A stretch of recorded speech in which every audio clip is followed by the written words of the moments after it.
All right, and good afternoon, and welcome to our October edition of Building a Winning Team with Blair Search Partners. I'm Trevor Blair, and I'm joined here today with our Managing Director, Tori Albertazzi, and our guest, Sheri Nasim, an executive coach and nonprofit leader. And we'll get into Sheri's background here in just a second. But firstly, my main job right now is to welcome everyone to the show, and we'd love to hear your comments, questions, thoughts. So please feel free to send those in, and we will get to those in the chat as time allows.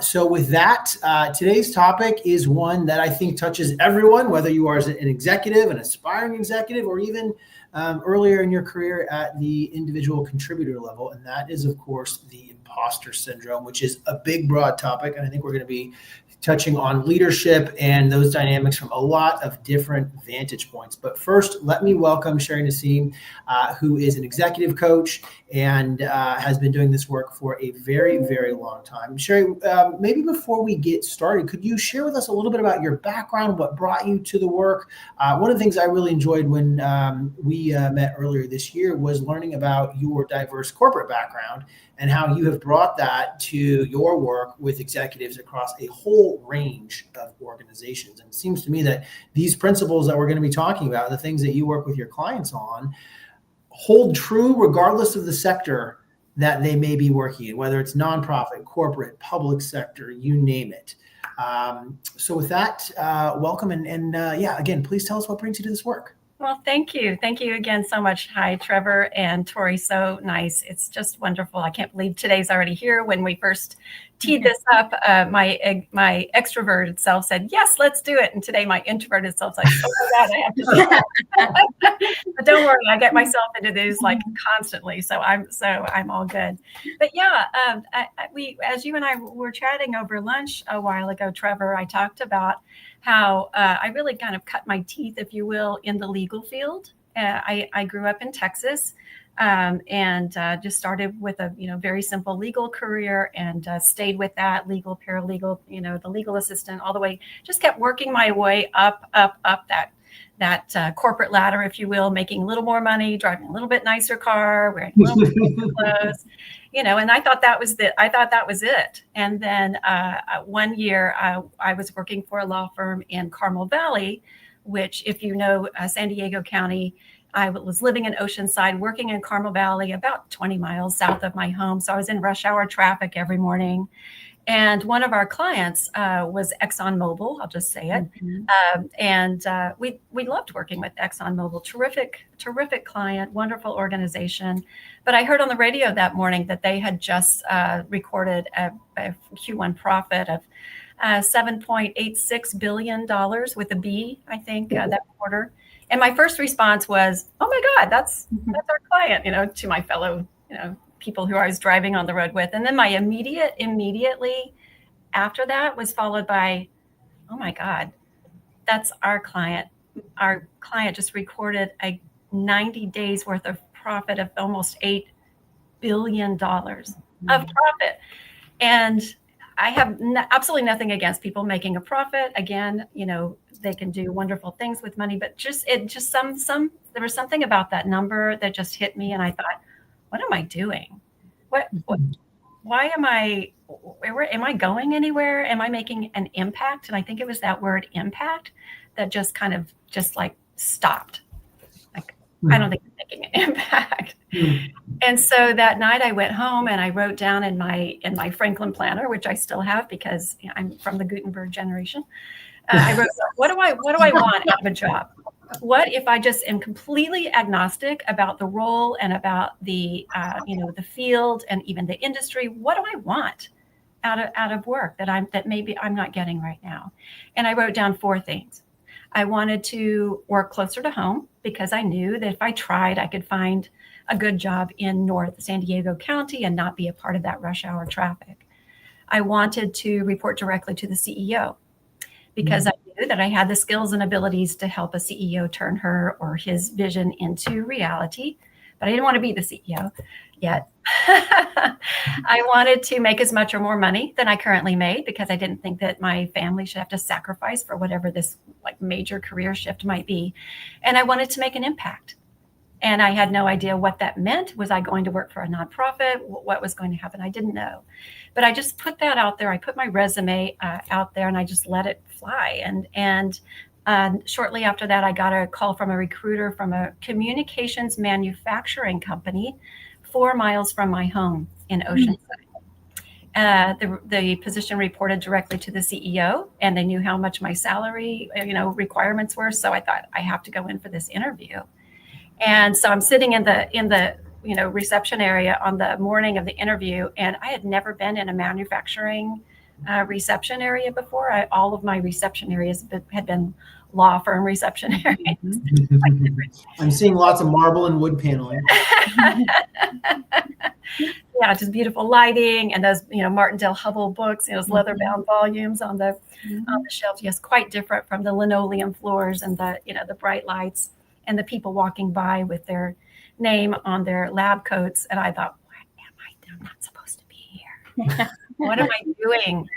And I thought, oh my God, just please don't walk out. Just like stay for the interview. And anyway, I stayed for the interview. And I found myself chatting comfortably with the CEO not long after that. And he said, we've just carved this company out from a much larger organization. And we just finished our mission, vision, values workshop. Do you want to hear, what our purpose statement was? And I said, sure. And he said, it is to be a profitable, self-sustaining communications company, which positively impacts the lives of others today and in the future. And I was like, well, I guess I found my new job. I don't have no idea, how to manufacture anything. But I am going to work here. And so I was for 6.5 years, I had the role of director of strategic and operational planning for this completely different industry than I'd ever worked for before. But we were able to tie culture, because impact was really important. So how do you make an impact as a manufacturing company? We seeded a donor advisory fund with $100,000, and we had a competition, if you will, for every time that we made a profit, a quarterly profit. We would we would set aside 10% of the gross profits into this donor advised fund. And then we would allow any employee, regardless of what their position was or how long they'd worked there, to make a recommendation for donating any amount of money that was on their hearts to any viable nonprofit in the world. Hmm. And so I got to, because of my legal background, I got to do all the vetting of the nonprofits and come up with, what makes sense and make sure we did have viable nonprofits. But otherwise, that was it. And so a large percentage of our employees were English as a second language, people who were on the manufacturing floor, who had come from all over the world. And so for the first time in their lives, they were connected to an organization that could send $20,000 US to, say, Vietnam to help a school for blind children. And they would bring back receipts, they would bring back pictures, and they would bring back thank you letters. And we started getting these thank you letters that were pouring in from all over the world, and we would frame them and walk the halls with, just thank you, thank you, thank you, thank you for what you're doing. And it became phenomenal. It became like, wow, we have figured out how to tie our performance, because if we no profit, no purpose, right? Our performance into purpose. And it was so galvanizing that we grew that company phenomenally during that time. And we grew our key performance indicators like on-time delivery. We went from like 18% month over month to never falling below 95% in the last 2 years that I was there. And it was often 100% because people cared about, getting it right so that we could meet that purpose. Wow. So yeah, I that was a really long story. I hope it answered your question. That's a really interesting stint as a program manager. I mean, that's what a lot of our colleagues inside foundations are doing. Yeah. And you got to do that inside a corporate setting from scratch, which is really interesting. So fast forward, this sounds like a great ride. What then took you to start your firm? Yeah, thank you. Well, after 6.5 years, the firm did go through a series of layoffs, and I was part of maybe the third series of layoffs. It was kind of time too. 6.5 years is a pretty good run for an organization. And so when I left there, it was actually my husband, who hopefully I'll be using his name in vain a few times during this time, because it's really important to have. We should have him on the show. No, he'll take over. Love you. He was the one who said to, instead of just finding another job for, and helping one other organization with strategic planning and culture alignment, which is really part of what we did. He said, you need to take this template and teach other organizations. You've had enough time behind the scenes that, in one seat, in one organization. You need to take this and start, leveraging this and exponentially, getting this word out, because it's so important. And when I started, purpose was not a thing, so much. I was like, I think purpose is really important. And so I put that out on my website, and I started writing blogs about it. And it turns out that there were a lot of other organizations and individual leaders out there, Trevor, who really felt like something was missing too. They had gotten good at something that maybe they weren't really, that felt like there was something missing. Like it's one thing to, if you get obsessed by quarterly earnings reports, that can just, as Gary Ridge, the former CEO of WD-40, says, that's soul-sucking work. It's all about the numbers, and it's all about, manufacturing success. You can only do that for so long. And if you don't have real culture and leadership and people who are really connected to what are we doing here? Just like I was on that freeway, like what am I doing? And living quarter to quarter. It's it's tempting, and it's very dangerous to do, but you can find yourself just kind of caught up in a world that just doesn't feel like it's syncing with your soul. And then you turn to other things that are unhealthy for you. And now you're an unhealthy leader who's not really grounded in purpose. And you can imagine, how that can extrapolate through your organization. And before we pivot to, or I should say, hone in on imposter syndrome, and I already noted at least 1 or 2 points in your story where imposter syndrome was staring you right in the face, right? I mean, when you first walked in the lobby of that manufacturing firm, number one, right? I don't belong here. I'm not an engineer. I'm not a technical person. To frame it, when you first start working with CEOs, and going back to what we said earlier, regardless of the sector that they're coming from, walk us through the CEO mindset briefly. What challenges are they typically coming to you with? Because a lot of the folks who are watching the show may be grappling with that, or maybe it's at the next point in their career will be grappling with these sorts of things. And we've all heard that it's lonely at the top. Maybe if we could just sort of talk briefly about that, what you were seeing with the CEOs you're working with when they first come to you. Yeah. And Sheri, adding in the element too, our audience is comprised of a variety of individuals. So it might be the person working for the CEO that's grappling with all of these issues too. So navigating from that perspective. So it's really all inclusive here. Yeah. Let me tell you, I have the reason I wrote an article for Forbes magazine about this in 2023, because I was working with no, I don't want to give it all away, but I was working with a very high level person in one of the top universities. I'm trying not to say the word. You'll know it. To name the top 3 universities in America, it was one of those top 3. This person had worked there for over 10 years, and he had also worked in corporate. And he had just been given a promotion. His boss had just left. And so he was named the interim leader of this department. And the word interim was literally in parentheses before his name. And he said, I have the worst imposter syndrome. And this was, white male, 45, very nice looking, one of the most intelligent people I've ever had the opportunity to coach. And I was like, first of all, in the back of my mind as somebody doing thank you for telling me that a white guy as in the highest level of academia has imposter syndrome, but for him, I was like, Randall, which is not his name. Randall, you're the incumbent.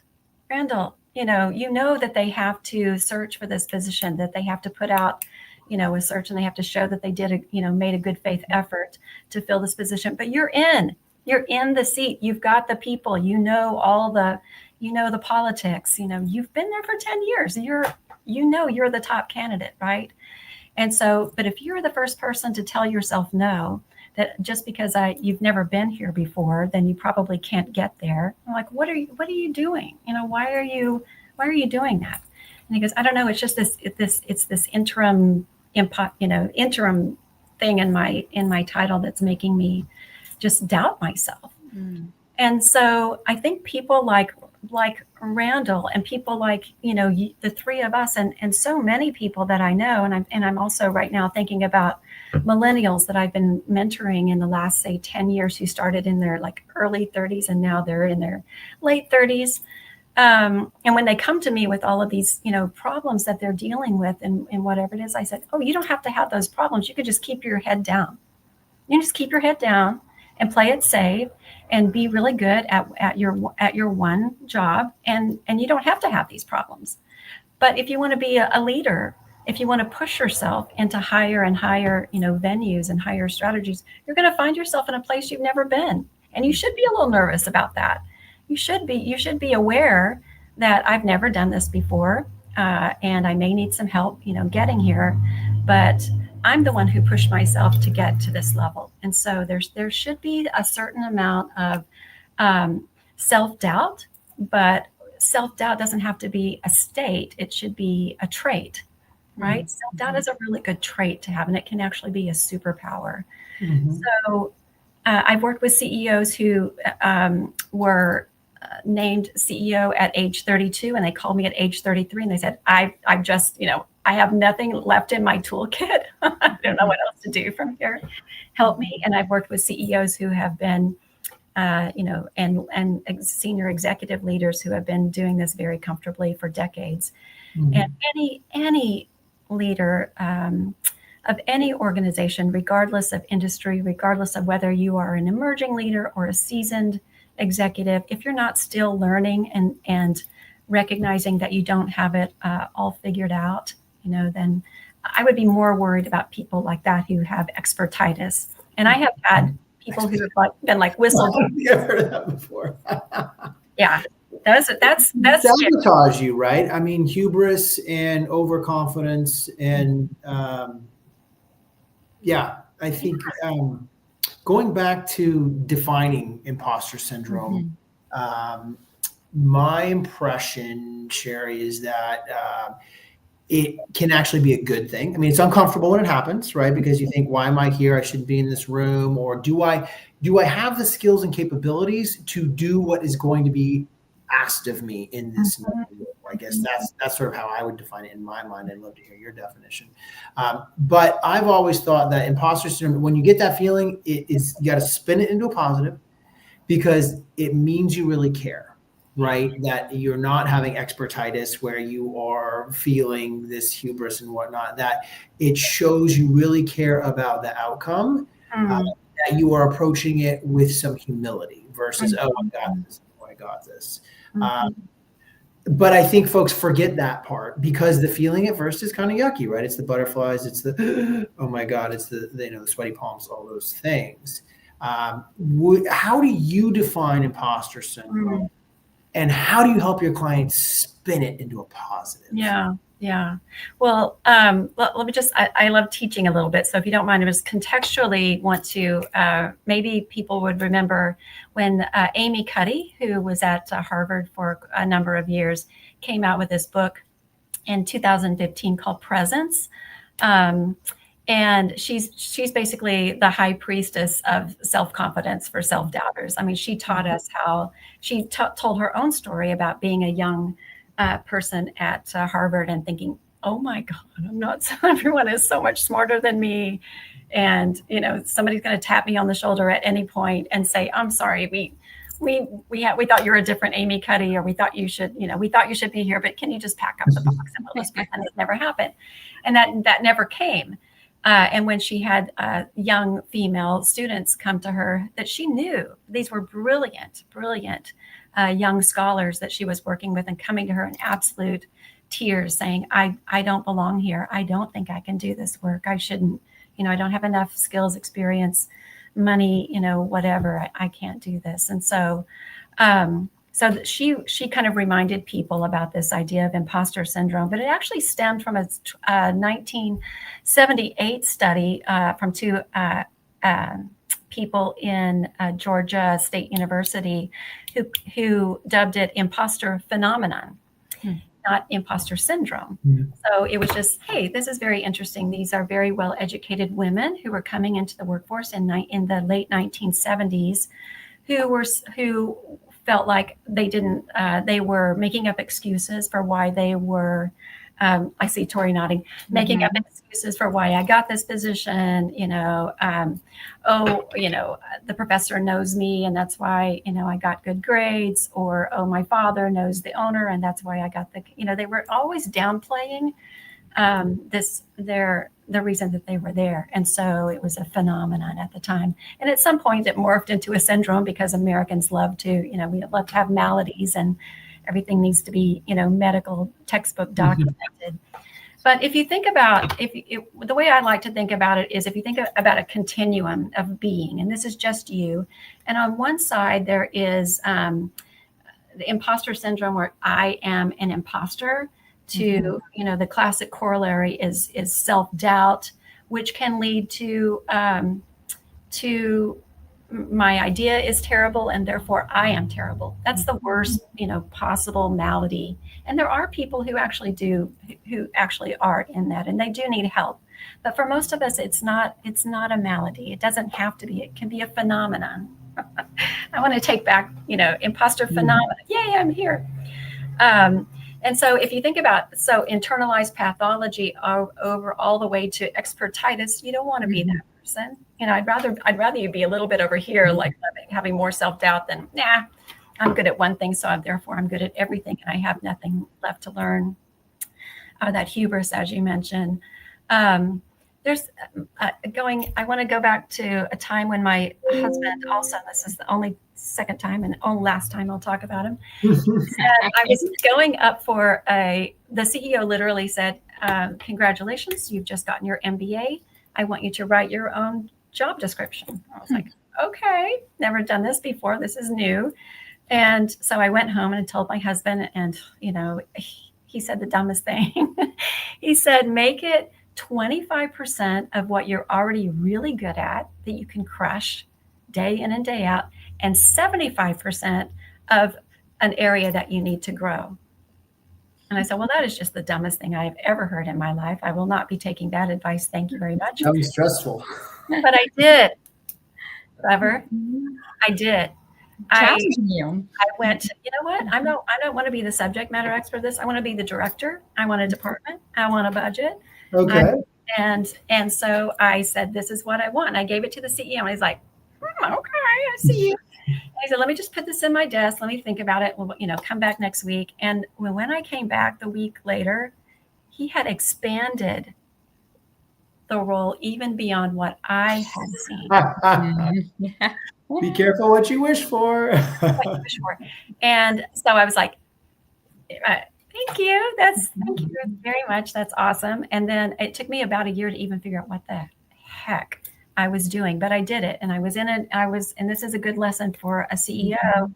I was given the psychological safety and the time to figure out what this looked like, because this organization had never had that position before. And so I got to define it and create it, and it was phenomenal. So putting myself, not saying, oh, I can't do that. There's no way, because I've never done it before. That's you've never, I hope that we're always fine putting ourselves in ways that people see something in us that we don't see in ourselves. That's really important. And then give us that space to grow into, something that may not have ever been created, but they see your potential, and they see you want to continue challenging yourself, and just find that, there's a healthy nervousness before I go out to speak every time. Yes, I've done it lots of times. I'm still super nervous, but that's just part of it, because I'm excited. I'm being challenged. I'm alive. Well, and that it's adrenaline. I mean, like if we break it down to biology, right? I mean, that is adrenaline preparing your system so you're ready. So you're awake, you're able to perform at your best. It might feel uncomfortable, but in some ways it's just your body getting ready to lean into whatever you're doing, which is of course a good thing, right? Absolutely. Yeah. I wish for my clients to have some imposter syndrome. If you don't, then you're playing it safe. I want you to, or at least imposter phenomenon. I want to take back this phrase. It's not an internalized malady. I want to zoom out just a tad, and excuse me for asking myself this question, but if you zoom out, I think that I also was concerned when I wrote this article for Forbes a few years ago, because I feel like everybody was using imposter syndrome, and I'm still hearing it a lot. Becoming cliche. Yeah. This idea that Amy Cuddy, repopularized in 10 years ago it still is in our zeitgeist. So there's something there. And part of what I challenged people with in this article was, what's there might not be a you problem. It might be a systems problem. And you're asking yourself, like, this doesn't seem right. Is it just me, or am I being gaslit here, or, what's happening? And so it's really important to constantly ask yourself to lead with curiosity and find out, is it me, or am I working in a system that's really not set up for me to succeed?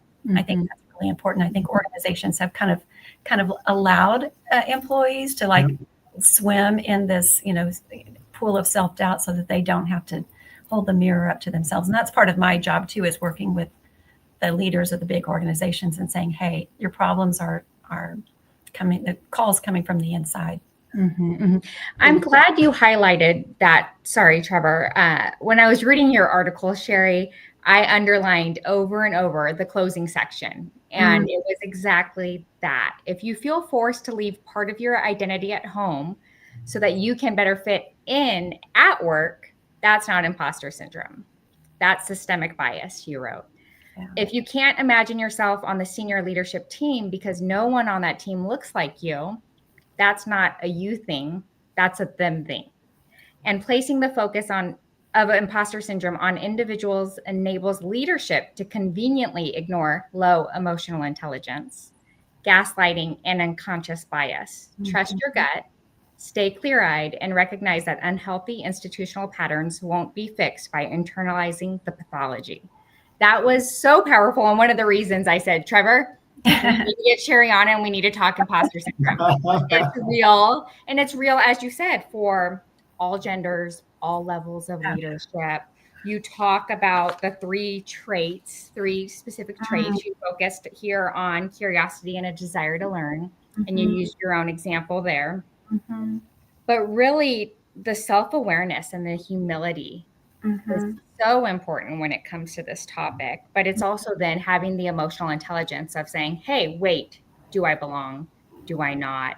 Questioning yourself. And I'll share from my own instance, right? And I share your history being young within a law firm. There's a lot of girls there making that transition, asking myself, what am I doing here? The youngest legal secretary. Do I even understand the language being spoken around me? But my question is specific, and I'll use my role here at Blair Search Partners as an example. As a leader that I am, and I will declare the leader that I am, I'm often questioned by my appearance. I might come into the room and appear younger than perhaps the expertise I bring to the table. And oftentimes there's a lack of respect for either the authority or the knowledge and experience and contributions that I can offer, wanting to be replaced by Trevor's thoughts and experiences as the founder and CEO of Blair Search Partners. So there's often a dilemma there in wanting to establish myself as a leader within this firm, a contributor, but then having to face that dynamic with the peer of Trevor. And it's not speaking to Trevor, it's just a situation as an example. Yeah. So oftentimes there's others in the same position. And Trevor shares that sometimes with appearing younger than the experience we bring to the table. And that can be described and often defined as imposter syndrome. Yeah. So what would you offer as thoughts and tactics to navigating that type of feeling? Yeah, that's a good question. And so I'm not doing a coach. This is not a coaching, but it is certainly a constant question, and certainly colleagues and friends experience it too. When you walk in confident and willing and able and wanting to contribute, and instantly feeling that, and it's perhaps not even real or even existing. It might be something I bring in to the room and just project on, right, to the folks that are at the table, and other times it may be real. Yeah. So that's a really good question and an absolute true thing. A few things I would say, if I were coaching you right now, I would say don't be the first person to tell yourself no.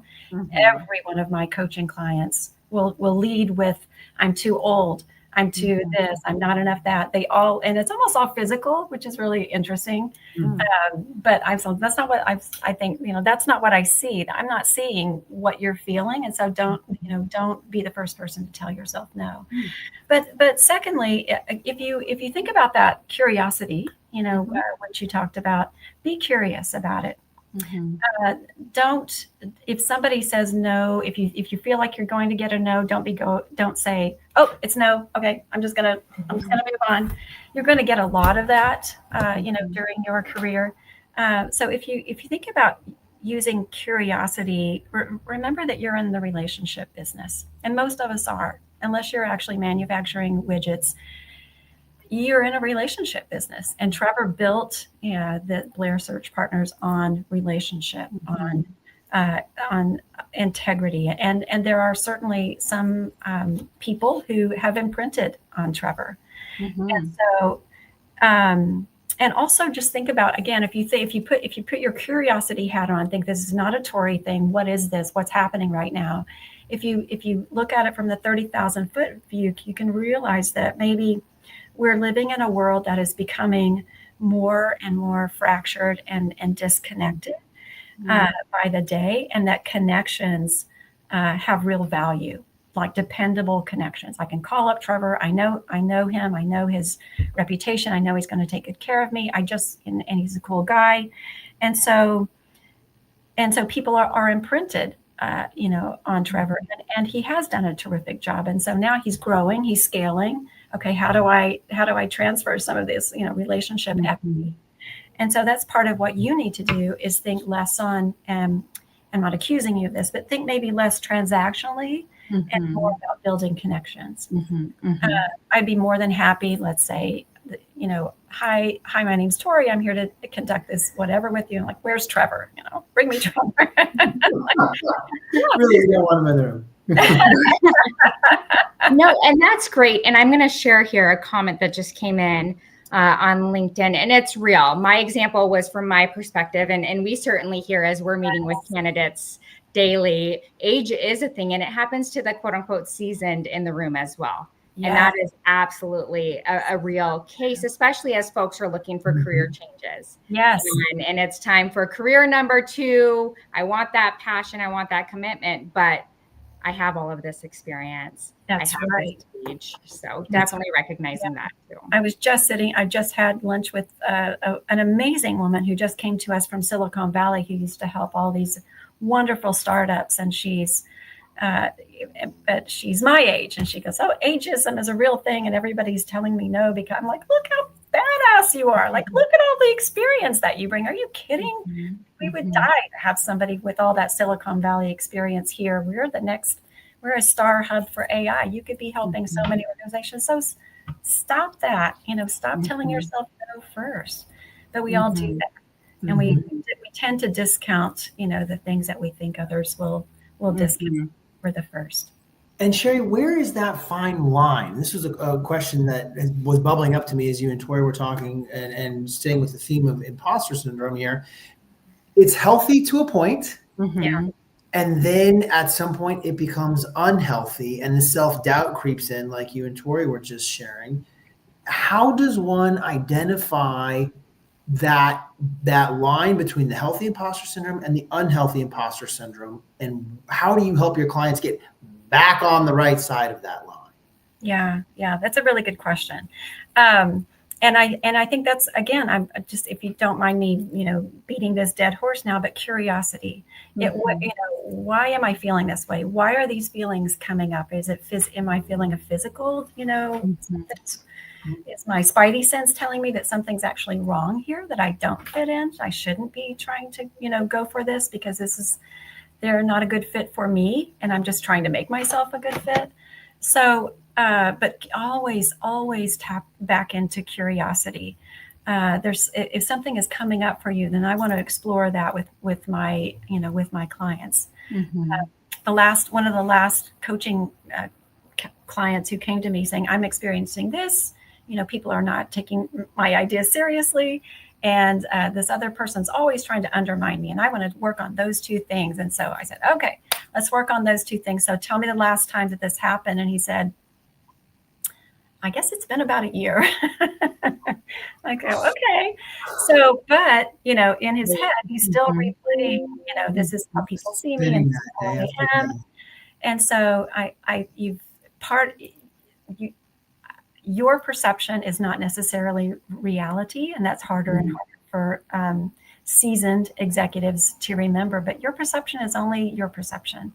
And so it's really important sometimes if you're feeling self-doubt, or if you're feeling like I'm 95% there, but I need just a 5% more of something that I don't have. You can, think of self-doubt as a superpower in lining up all of the amazing times that you were, getting ready to do something that was more than you thought that you could do, and you actually did it.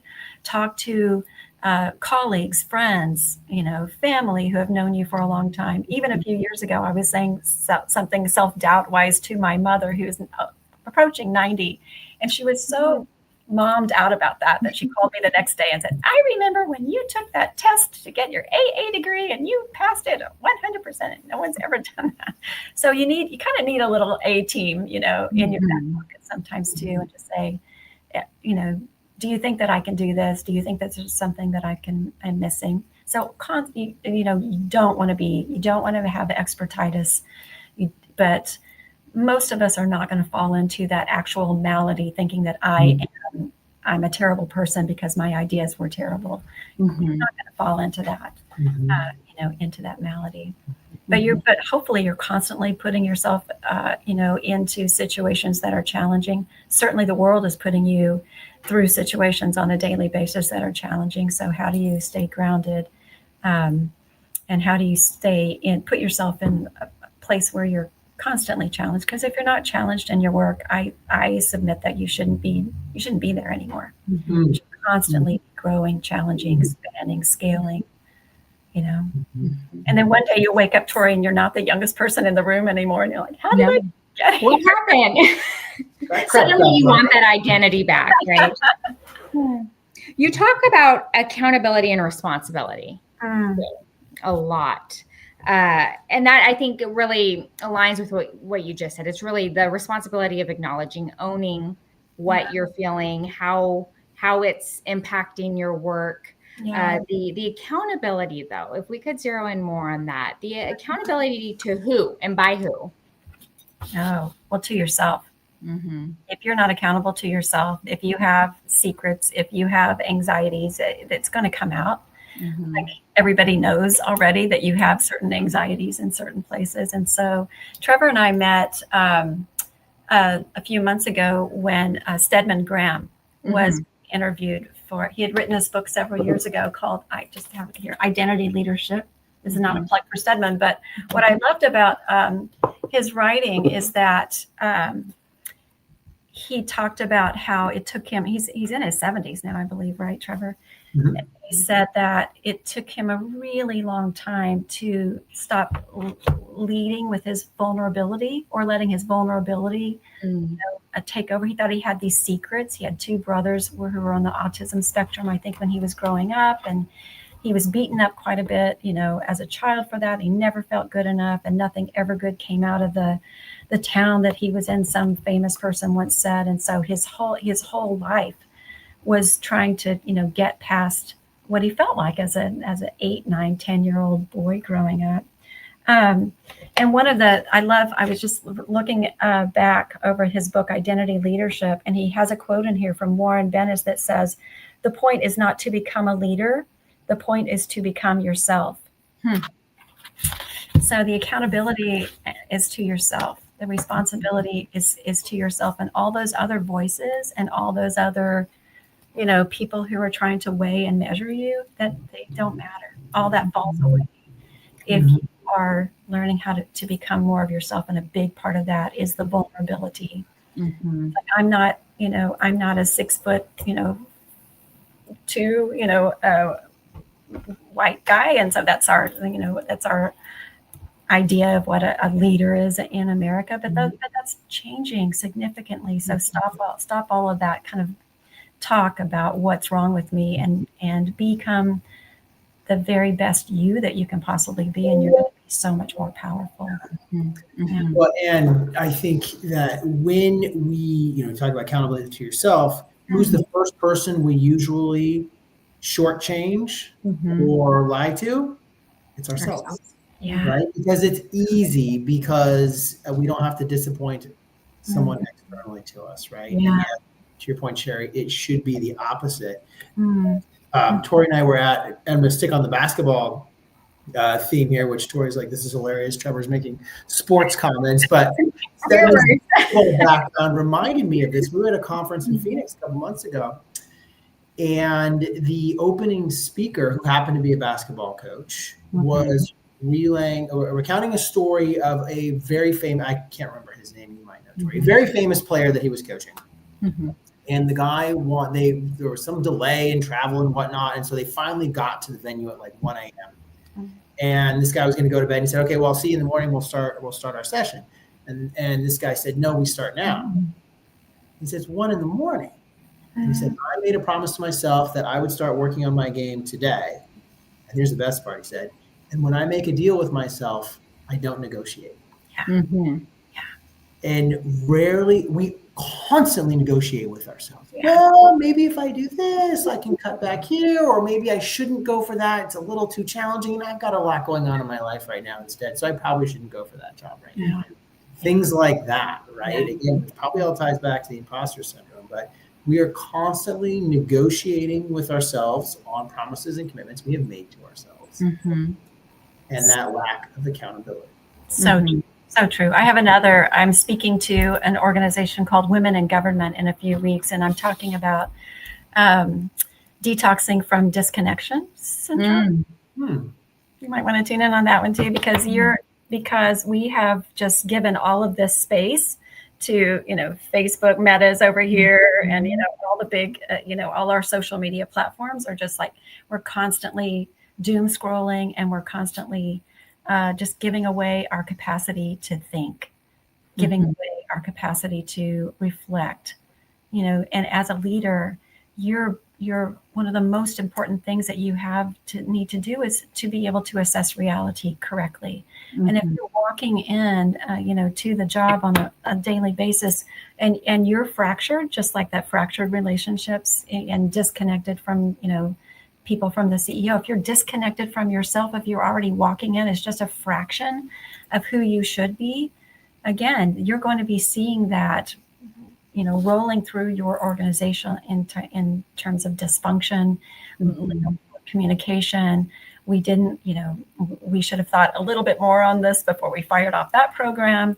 But so you taking care of yourself, making those and keeping good commitments to yourself is really job one. Assessing whether or not you're feeling right. And some days you're not. Some days you're feeling off.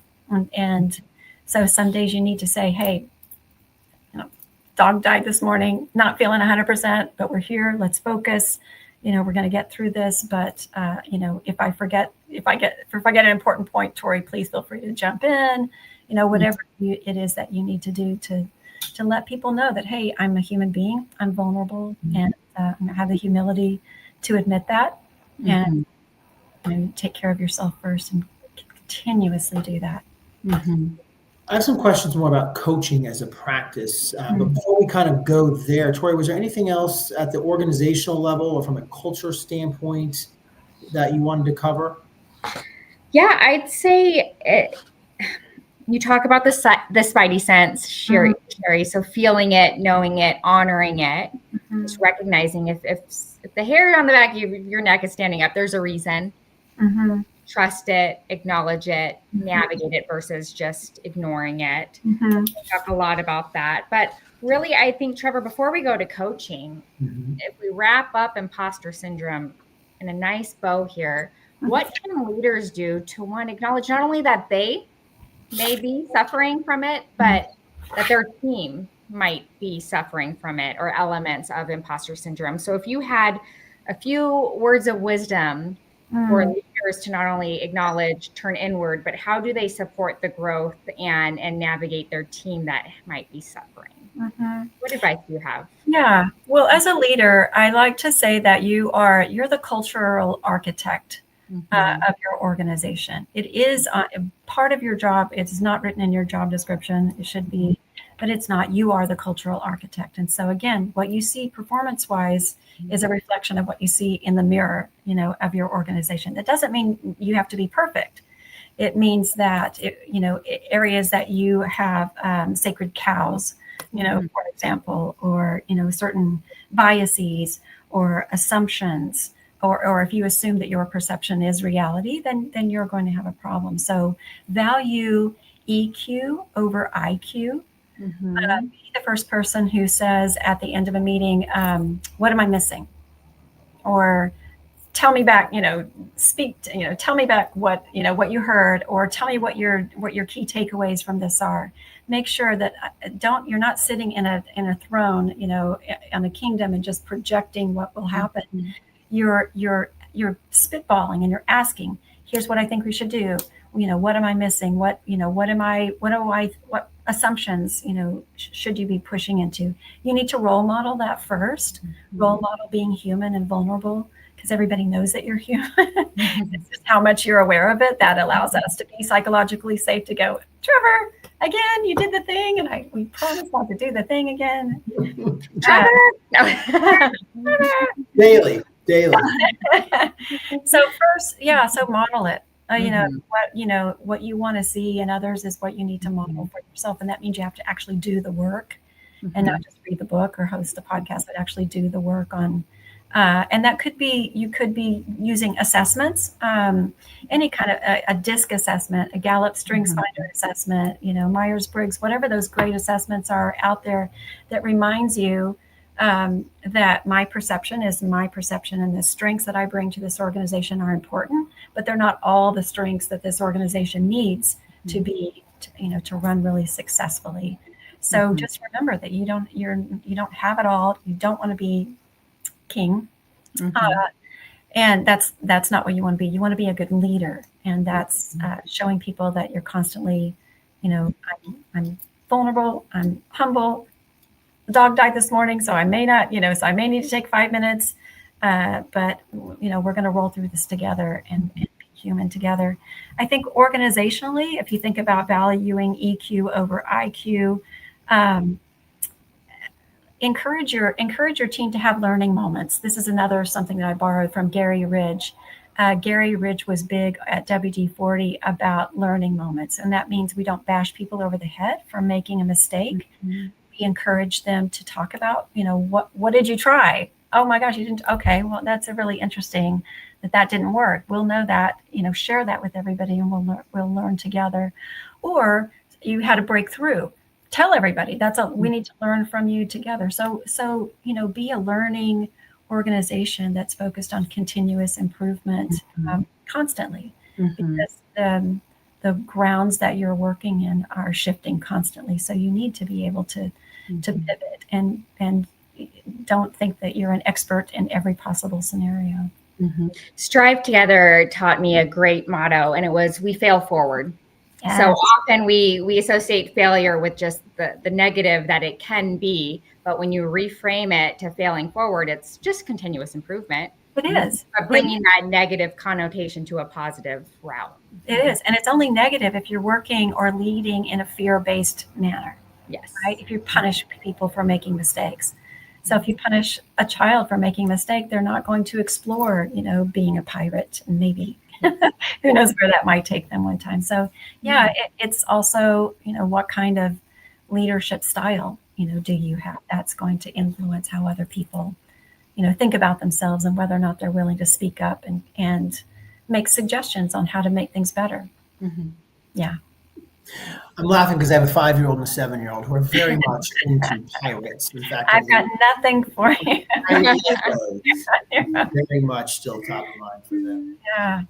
On that topic of learning and continuous improvement, I want to talk a little bit more about executive coaching writ large. And it seems to me that a decade or so ago, it was that executive coaching was super expensive. It was only for Fortune 500 CEOs. It was more of a corporate thing. And what we have seen, or maybe 2 decades ago, but what I have certainly seen is that the world has woken up to executive coaching. And maybe I shouldn't even call it executive coaching, because you don't have to be an executive to receive coaching. But that folks have become attuned to the fact that coaching is appropriate at all levels within an organization and at all phases of your career. And that more sectors outside of corporate America are adopting coaching, particularly the nonprofit sector, where we see a lot of organizations start to lean in on this. And even I have a friend who does executive coaching for public agency clients, and that's his space. He focuses just on public agencies. Talk to us, Sheri, a little bit about, if I am in a spot, maybe I'm bumping up in that healthy imposter syndrome situation, or I'm at a stuck point or something like that, whatever it is, I feel I need something more to help me continue to grow. As an executive coach, what words of advice would you have for finding a coach, picking a coach, knowing who the right coach is for you at that right time in your life? Because I think I get asked this question a lot, actually. Do you think coaching is for me?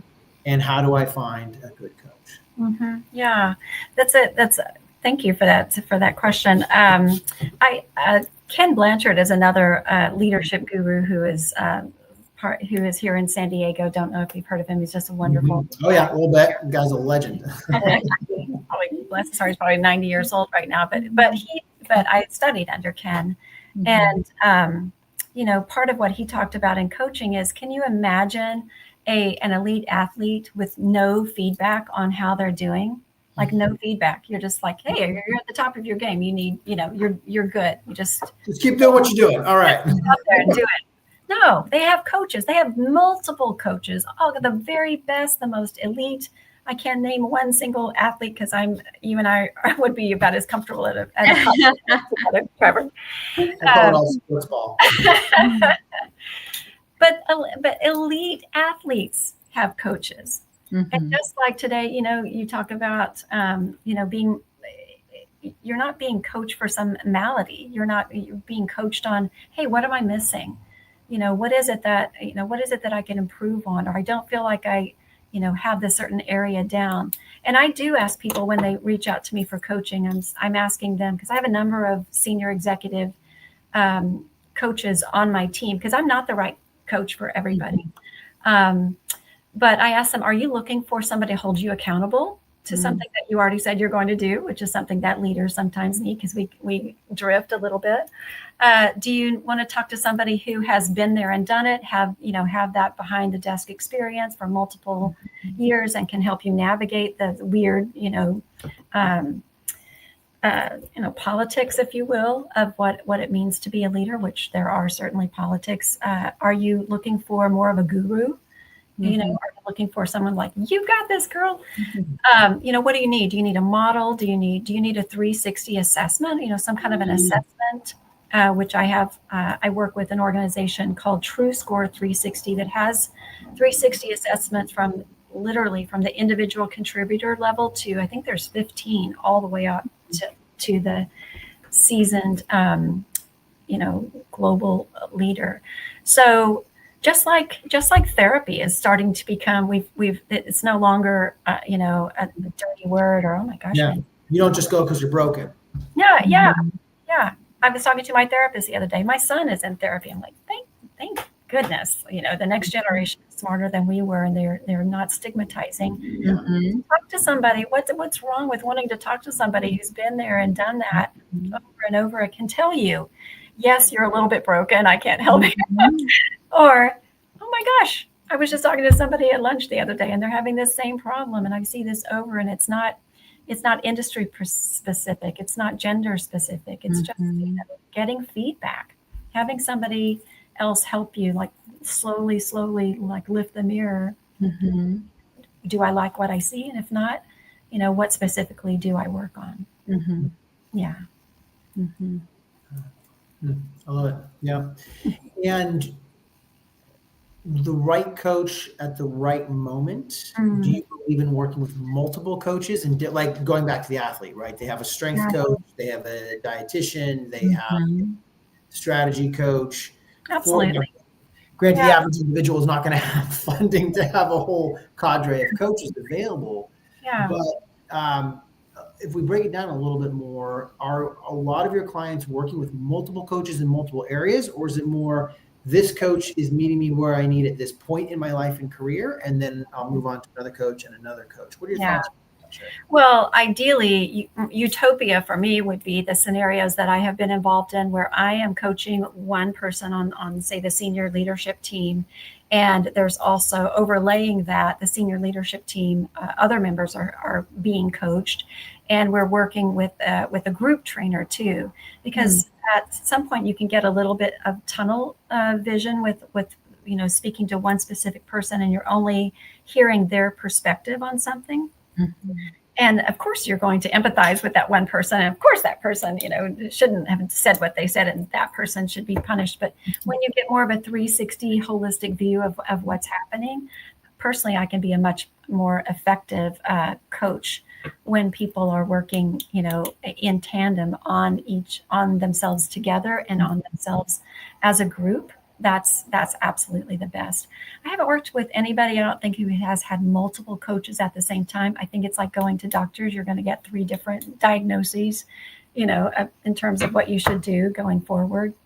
But yeah, sometimes you need a coach just to, especially like I'm thinking about those millennials that I've been working with who have really gone through it, as you can imagine, in the last 10 years of starting, all in person.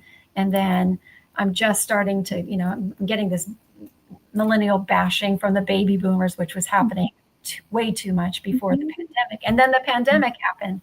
And now they're leaders with, their own teams and their own budgets, their P&L, and they need help as well. But organizations at all levels are trying all kinds of new things to meet the new, I'm not going to say normal, the new world that we're living in. And so it always helps to have somebody outside like me I'm not constrained by your culture.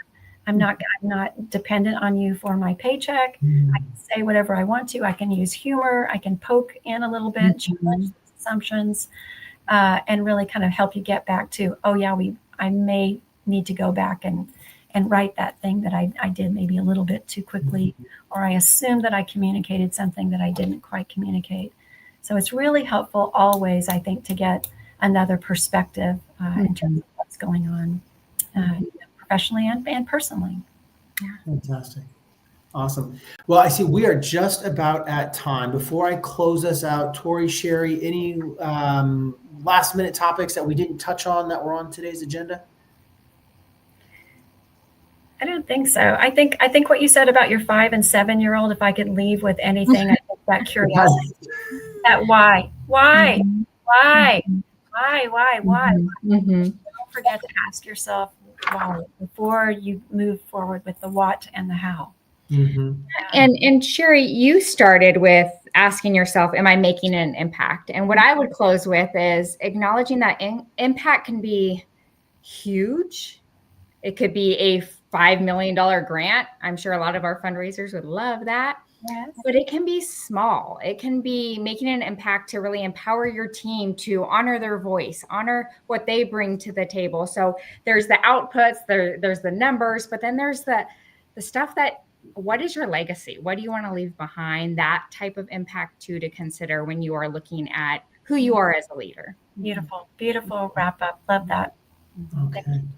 Fantastic. Well, thank you both for spending a chunk of your afternoon with us. And Sheri, how can folks find you if they would like to follow up? LinkedIn, your website, what works best for you? I'm mostly active on LinkedIn. I'm hanging out there. I always have a LinkedIn tab open all the time, so feel free to connect with me there. Center for Executive Excellence is the name of my organization, and I'm hanging out in San Diego County. If you want to see me personally or fly me to wherever you are, I'd be happy to meet you there as well. And your next, you mentioned you have an upcoming speaking engagement. Yeah, Women in Government in November. I'm sorry, I don't know the date, but yeah, it's women who are state government leaders. Some of our assembly women are getting together and talking about leadership. So I'm going to be talking about that. Don't get too distracted by disconnection syndrome. It's going to be my major topic with them. That will be a great conversation. Yes. Great conversation. Well, again, thank you for being here with us this afternoon. And to all of our audience, thank you for joining us. Please feel free to connect with us on LinkedIn or our website, blairsearchpartners.com. And we welcome your thoughts and feedback. If you have ideas or suggestions for future topics and future guests, please reach out. And thank you, everyone, for joining us. Thanks, Trevor. Thanks, Tori. Thank you. Nice to see you.